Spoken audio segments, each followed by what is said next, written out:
सत्य सनातनता को गाली की उपमा दी जाती थी और विरोध करने वालों की जीभ खींच ली जाती थी। राम नाम का जाप भी जब अपराध हुआ था इस भू पर, और चिता भी राष्ट्रभक्ति की जब जलती थी धू धू कर, जब हिंदू को मात्र एक अपराधी समझा जाता था, जब कोई मंदिर में घंटी तलक बजा ना पाता था, यज्ञोपवीत धारण करना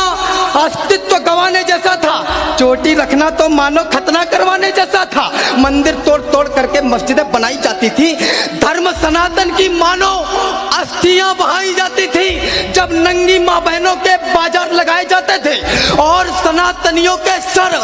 धड़ से उड़वाए जाते थे, नीतिवान धरती पर उल्टी नीति निभाई जाती थी, मुसलमान ना बनने पर खाले खिंचवाई जाती थी, तब संग्राम सनातन का इतिहास सुनहरा करता है,